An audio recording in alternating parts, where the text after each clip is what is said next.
First World War. It starts with literally horses and carriages and ends with tanks.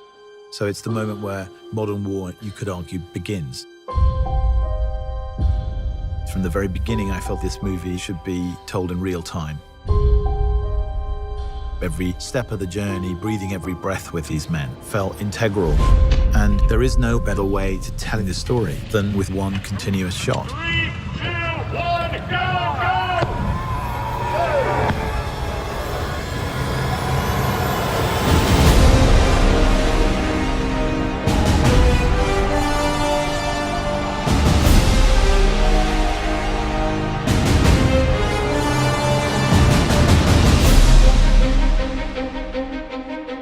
From the first moment I talked to Sam about the idea of it as a one-shot movie, I knew it was going to be really immersive. It's meant to make you feel that you are in the trenches with these characters. The film in itself is a slice of time. These two young men get sent on a mission to deliver a message to stop an attack. Action! So they've got to cross into enemy territory on a race against time to deliver a message that will save 1,600 lives. And the camera never, ever comes away from the two characters. There's always that sort of get-out-of-jail card that you have with a movie. Well, you know, we might be able to cut around this, or we might take that scene out. That's not possible on this film. The dance of the camera and the mechanics all have to be in sync with what the actor's doing. When you achieve that, it's really beautiful and exhilarating. Sometimes you have a camera being carried by an operator, hooked onto a wire, and the wire carries it across more land, and it's unhooked again. That operator runs with it, then steps onto a small Jeep, which carries him another 400 yards, and he steps off it again and goes round a corner.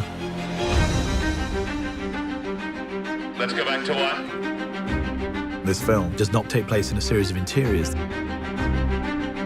This is endless exteriors. No location ever repeats, so you're constantly moving through landscapes.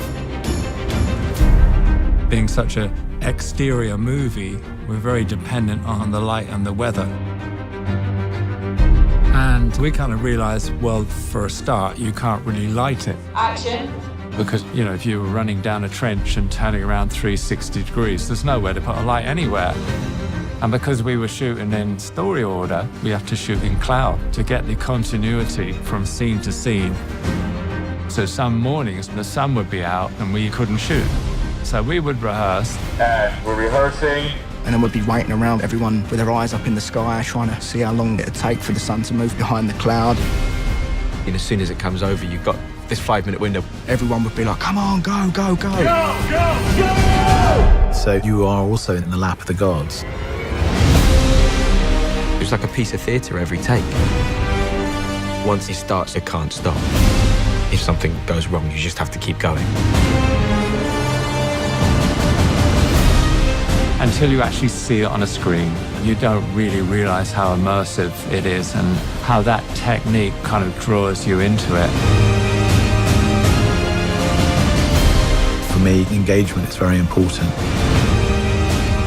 And that is behind the way in which we've decided to shoot this film. I wanted people to understand how difficult it was for these men. And the nature of that is behind everything.